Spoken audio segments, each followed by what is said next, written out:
too. Okay, now that we're all settled, it's time to get wound up. And then we can settle again. So a couple things. There are pieces of tape on the floor. I'm filming this for my own record. So if you would like to stay in the room but you don't want to be in the shot, the tape is the edges of the shot. So you're also welcome to stay. I'll crop it, but just FYI, you don't want to be wherever you're safe. So I'm Hannah. I'm going to stay on book. This will be quick. It'll be high energy, but it'll also be a lot. So it's late enough in the week that y'all know kind of what's coming. Those of you who are at my Frostic pop-up, this will have the same energy because it's the same person. So this will be about 15 minutes of me talking about my writing via my life and my life via my writing. This is what we're doing. We're going to spend 5 minutes in each phase. It'll just be me talking for a minute. We'll read a little bit, and then we'll move on. I'm having a very Amy Adams arrival moment in which many threads are being integrated into a single form for me.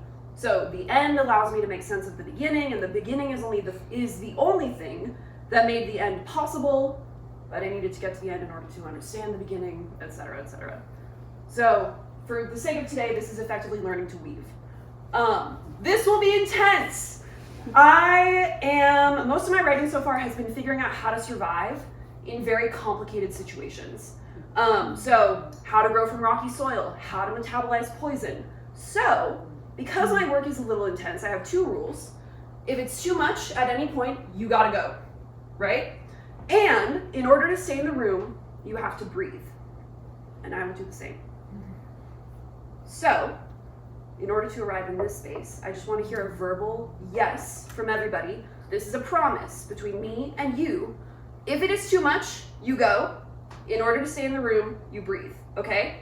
Yes. Yes. Yes. Yes. Hannah? Yes. Are there any topics that you could let us know that we'd be hearing about so that people can allow you to input ahead of time? Absolutely. I talk about abuse, and I talk about death, and I talk about survival. Okay? So that's the content. Thank you. Absolutely. Okay, we're here, we're safe, we're in agreement. Fabulous. So, breathe to stay, leave, if you must. Okay, so who am I? Why am I here? Where am I going from here? I derive these questions from some people who I love. These are the people that I love right now. And they would frame this as, with whose blood were your eyes crafted? What question are you answering? And how do you move forward with humility and hope? So that's the arc that we're on, okay? To tether this to a spiritual tradition, because this is very much a spiritual tradition for me, I grew up in a very eclectic Christianity. My father was a music director at the Methodist church down the street from my house. My mom was a church lady at the Episcopal church in town. My paternal grandmother is a deacon in the Episcopal church. My maternal grandparents are Christian yogis. So I've got a lot, but it's all Christianity. And I went to Catholic school for 6 years. So I come from places in which spiritual hunger is anticipated. And I was nourished by some incredible theologians, feminists, and many of them queer, who helped me see that my intellect and my curiosity didn't have to be obstacles in the formation of my faith, which set me free. For a while, I couldn't participate in church or in spirit or in religion because there wasn't room for questions. But I was lucky and was invited into and held in rooms where questions were inquiry instead of interrogation, and they had answers instead of refutations, and the answers were peaceful rather than destabilizing. So within that, I've come to believe that we have Jesus, God made human, the divine made approachable, to exist to remind us who we could be. That's who Jesus is to me. We have the Father, the patriarch, the mentor, the teacher, to help us grow, to remind us who we are, to tether us to a lineage.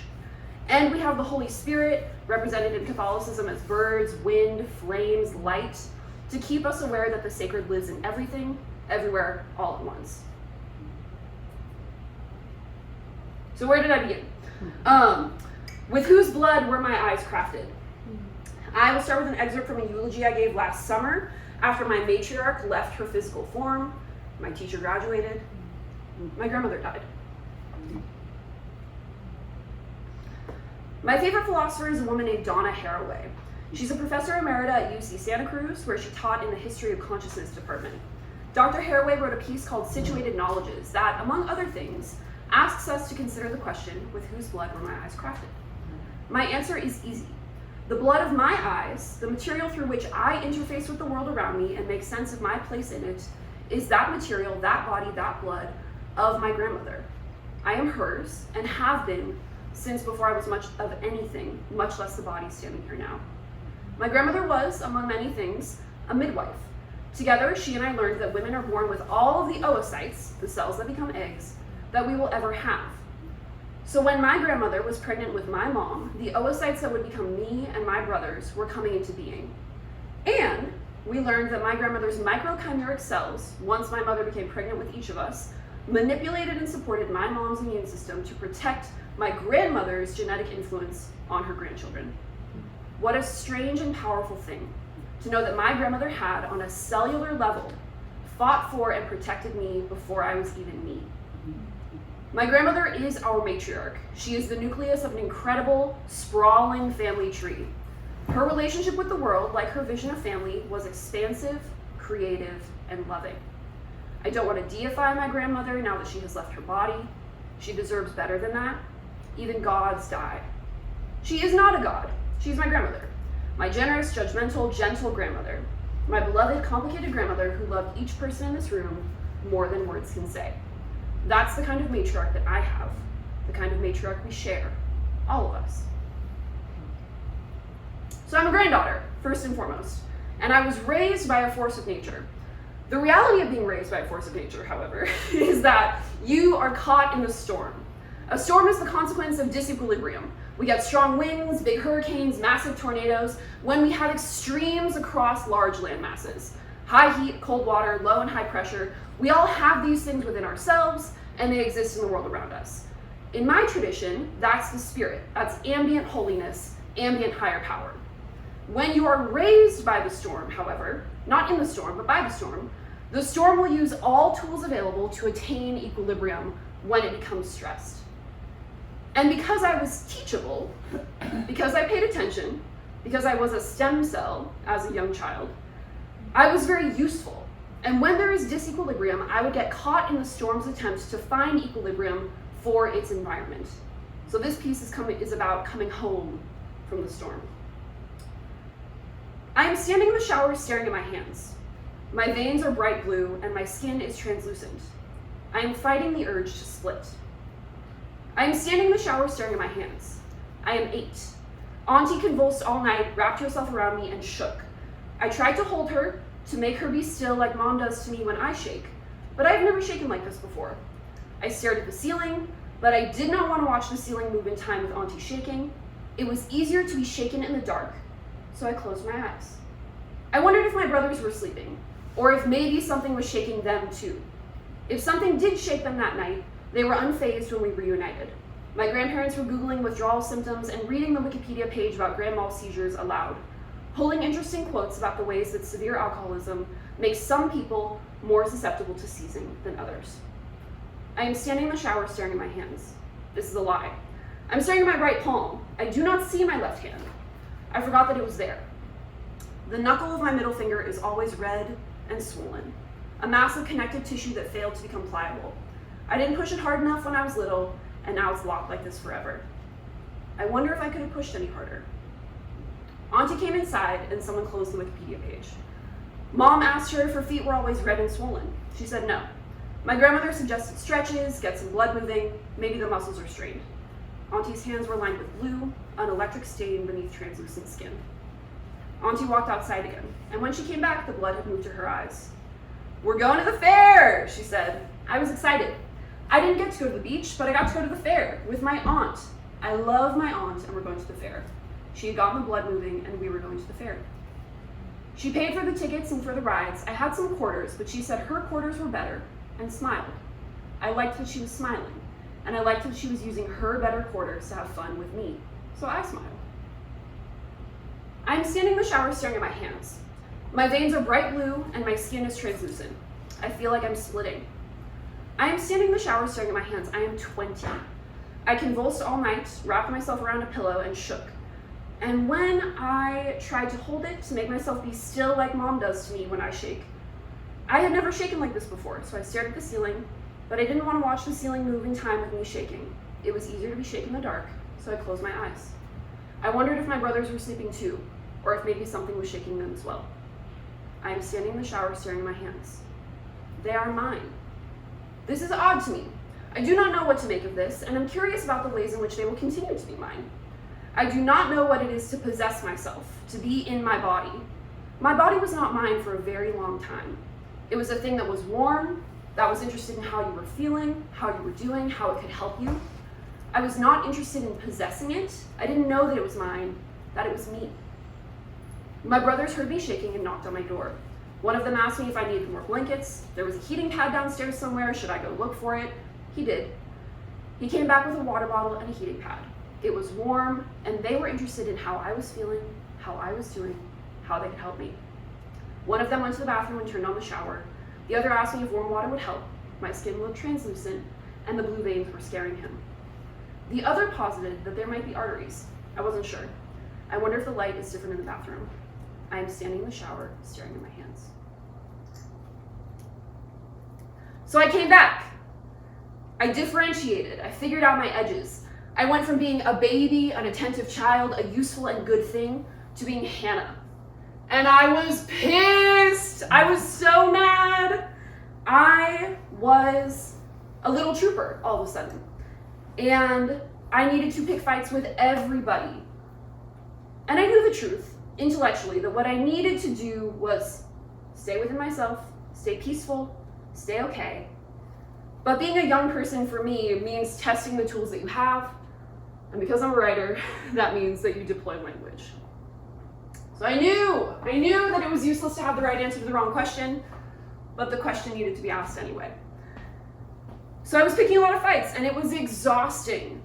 I almost got expelled from high school. I almost got kicked out of college. I quit jobs. I argued. I got myself into weird situations with people who were drawn to me, but didn't know enough about themselves to see me clearly, and I didn't know enough about myself to see them clearly because I wasn't there yet.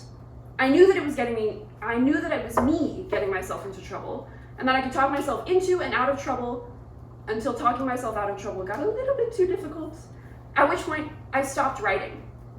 So I had a really bad time for many years. This was the wilderness for me. This next piece is about that. It's about coming out of the wilderness in many ways. It's called A Happy Ending. It's two best friends who are having a conversation about how to resolve a dangerous situation that one of them gets herself into. I can win this one. I know I can. I hold all the cards. I have texts between the two of us asking me why I was covered in bruises after he came over the first time. I have him promising me that he'd tell her about what happened. I have conversations where he's telling me that he's coming over late. It's best that he doesn't want me. I'm in control. As soon as he crosses a line, dude, what line? No, I'm serious, what line? Has the line not already been crossed? Of course it has.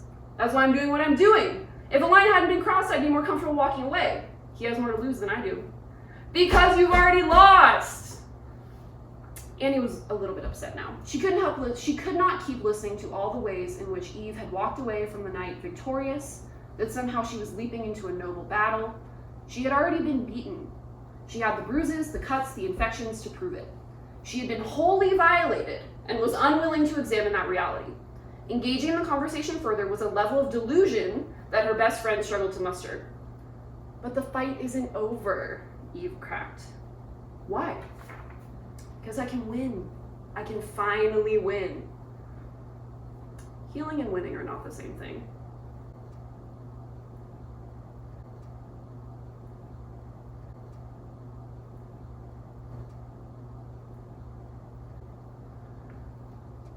So, in order for me to come to that conclusion, I needed to step outside myself and construct this fictional conversation between two people, which happened many times throughout my life with real people.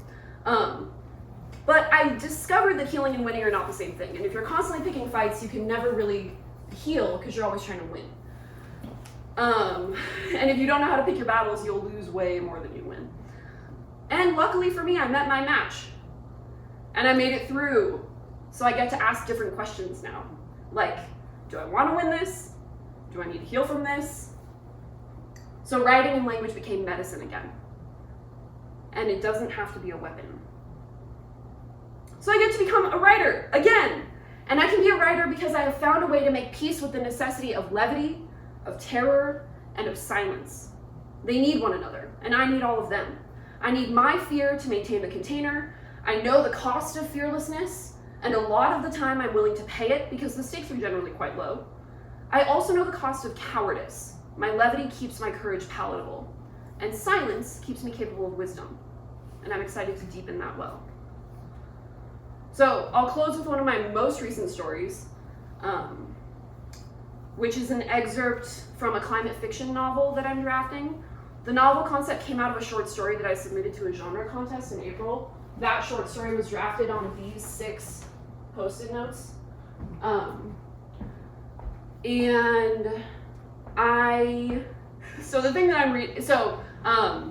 never written genre fiction before. I rarely write in response to prompts, but I needed to put some work out into the world to test its quality in the eyes of strangers. And so I entered this contest. I came in 3rd out of 230 submissions, which was really, really cool. Felt really good. So what I'm about to read is not the thing that won.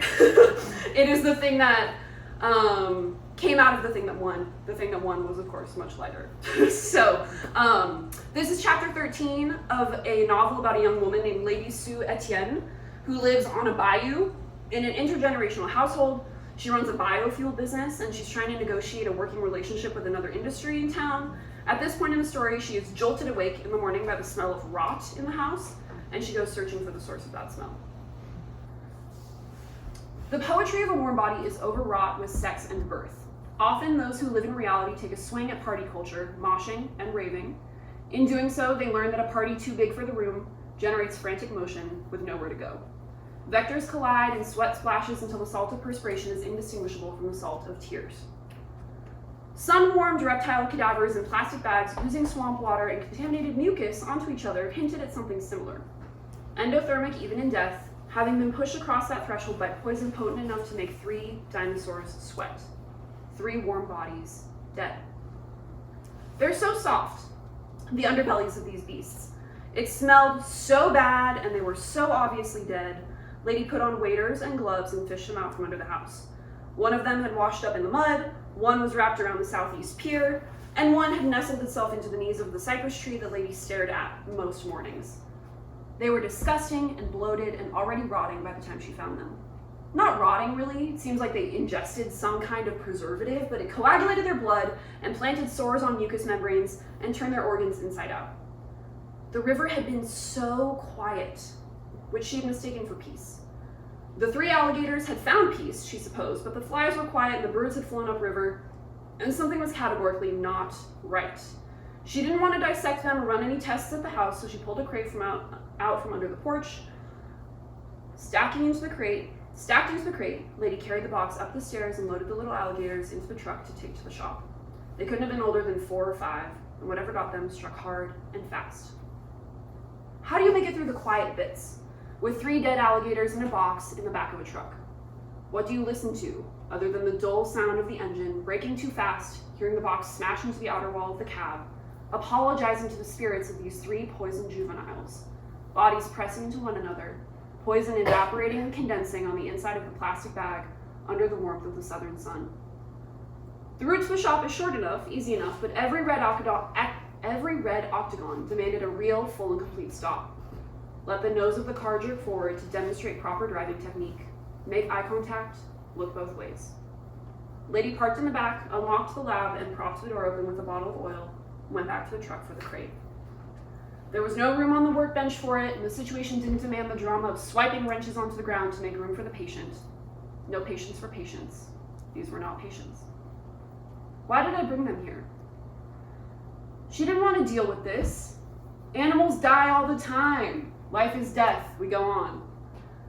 The alligators lay dozens of eggs at a time to protect the species from this kind of catastrophe, if 3 deaths even amount to catastrophe.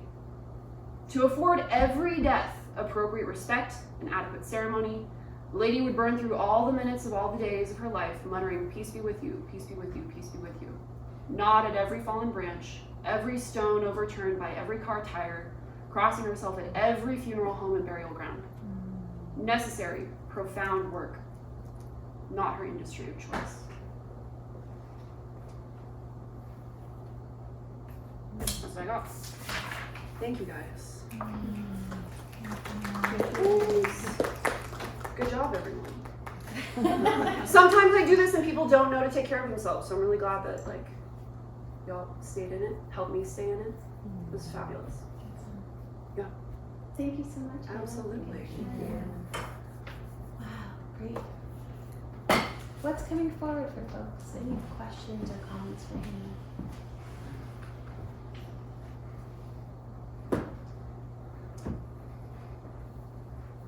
I guess I'm going to use the word of the week, which is resonance. Yeah.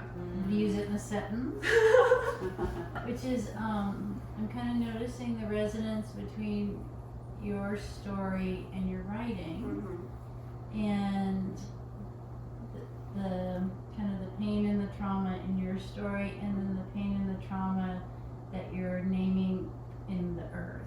Absolutely. And I just want to, I think that's just a beautiful way to make those connections. And I loved how you ended that chapter. That was just, that really touched me. That was just beautiful language. So I just thank you for that. Thank you for sharing that.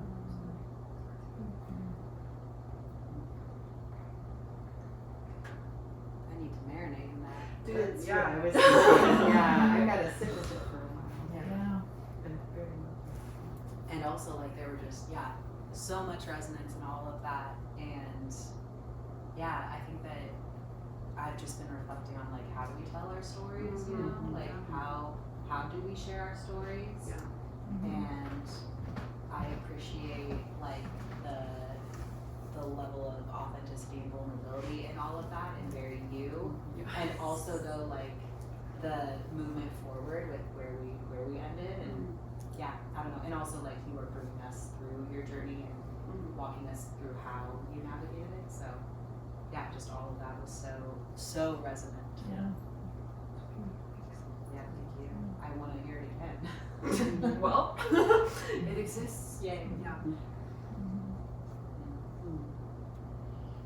How do you feel after? I just I see like Yeah. the therapist now. Like No, I see, exactly. I see like your presentation, and then does it feel like that takes a lot of energy from you? Absolutely. Yeah. Well, here's the gift is I had such amazing teachers. So that was only possible because I had I had a theater teacher when I was 19, and our final assignment was to be vulnerable. And he was like, do it however you want to do it, but that's the assignment, and you're grading each other. And it was crazy. That's a crazy thing to have students do, but he modeled it. Like, he was like, I would never ask you to do something that I wouldn't do myself. So he told this beautiful story, and then we each spent between 5 and 10 minutes telling a version of that. And so that skill makes it easier. And of course, therapeutic tools, but truly what I said in the beginning of, like, you gotta come back to the breath. You gotta come back to where you are. And the writing is a great way for me to externalize the experience and tell it slant. Like I do, like, I think it was Ernest Hemingway who said, write drunk, edit sober. And I don't get drunk, but I do go into the feel. Like, you gotta go deep into the feeling. And then you kind of come out and you look at what you've made. And then you can make it into something beautiful, but you can't make anything out of anything until you've kind of thrown up on the page. So the things that I read are the product of many passes of throwing up on the page, which is what we did, which is a version of what I do. The ekphrastic a couple days ago is what I do. The image becomes a memory, the image becomes a sensation, but it's all responding to and editing. And the only way that this is possible to share is if I trust my editorial eye, because otherwise I'd just be weeping and bleeding, and that's not helpful for anybody. I'm wondering too, because I often think like the creative process is sort of, when it's not my work, it's self-care. Yeah. So like if if like writing feels like work, or do you have some external practice aside Oh, gotta from have a that day job. Gotta have a day job. Well, something that feeds you Yeah. emotionally, like Yeah. apart from that. Absolutely. I mean, truly, my day job feeds me. Okay. So I work, right now, I'm doing a lot of healthcare advocacy, Mhm. and I'm allowed to do that because I work for my mom, and I'm a legal assistant, so I have, and she's an attorney, so I have access to this, like, very real institutional power that is my mother, Mhm. and that allows me to be an elder care, like, I get to, you know, be a caregiver for my grandfather, which is intense and really fun, and it allows me to kind of step outside myself. So if you, like, I think that the kind of writing that I have done gets very claustrophobic because you're constantly kind of examining, Yeah. you're raking your own memories Yes. for something poetic, Mhm. and at some point that stops being metabolizing and starts to become re-traumatizing, Yeah. which is why fiction is so fun. Right. Because you don't have to have it be, hi, this is me, Hannah. It's like, no, this is actually Lady, and this is also Jose, and this is also Lady's grandmother. And so there are all of these characters who become way more interesting than me, because I can see them, and I have dipped myself into the river Styx, so I can go. But people don't need to, you don't need to be dipped in hell to be able to taste heaven. And so that helps also. And a lot of therapy. And a lot of love. I'm adored. Like, truly, people love me and have held me my whole life. So it's, which keeps it fun. Like, you can't live in the, like, oh God, it was terrible. It was. So get out of the terror, you know? And then you can write about it, but you can't write it when you're in it. Yeah. Or I can't, at least. Hannah, will you tell us more about your visual media? That was really poetic and beautiful as well. I'm so excited. I'm glad that it worked. I think that was the thing that I spent most of this week on, was just like, how do I make this, I think the visuals are very useful for me because it gives me something to tether to. I get very overwhelmed if it's just words. And the best way for me to stay present in a room, otherwise I'll just, like, if I were in the audience and somebody did something similar to what I did but didn't give me a visual tether, I'd be staring at the floor. Because I can't, because it's a lot, and it's too much a lot of the time. So I think, and I was an architecture student, so I studied architecture before I came back to English, because I didn't take language seriously. Because I was like, oh, this is terrible. Nobody cares about this. So architecture was another way to present information and metabolize information. I was a terrible architecture student, but I learned a lot of cool things. And one of them is the visuals. So a lot of, like, the scattered post-it note thing is an architectural technique is a photography technique that I learned in architecture school. But I think that the visuals help, because otherwise I fall into my own head. I find that my audience will fall into their heads. So it's a way to, like, remind people that it's a very calibrated thing. Otherwise it starts feeling a little bit too hot. So it's a way to keep the temperature down. And it's a way for me to clarify what I'm trying to say. Like, because it's not really about the words, it's about the practice. Like, you don't need to do what I have done in order to have a meaningful relationship with self. So putting post-it notes and clarifying that it's really just me scrawling on post-it notes, I think is useful. I don't know if that answered your question at all. It was really beautiful. I loved the video of the post-it notes slightly moving too. Like, that was. It's a way to breathe, you know? Yeah, that's good. Thank you. Thanks. Yeah, anything else? We really look forward to buying your book one day, Hannah. You can follow me on Substack. The book's coming out on Substack gradually. Okay. If you just Google my name, Hannah Kline Bartels, if you're on Substack. But it's, we'll see if it ever becomes a real book. But thank you. That's lovely. I'm glad you guys got to see a first draft. Thank you so much for sharing with us. Yes, thank you all. Right. And just thank you for being here this week too, your presence. I'm always in awe. I love your energy. I love how you hold and steward the space, and yeah, the wisdom and vulnerability you bring, and the fun that you bring to this. Too. You can only be as vulnerable as you are fun. For me. I'm gonna let you do that. Yeah, please. Awesome. All right, everyone. Well, to send us into our day, I have just some thoughts for you this morning on what we do together matters, not because it is grand, but because it is sincere. I think Hannah speaks to that a lot. And, well, that was also grand, but also very sincere. But it is that sincerity held in community that becomes a sound carried further than we'll ever know. Maybe listen well enough to hear it. Have a great class. See you this afternoon for Izzy's Perfect Day. One Yes. piece of fancy.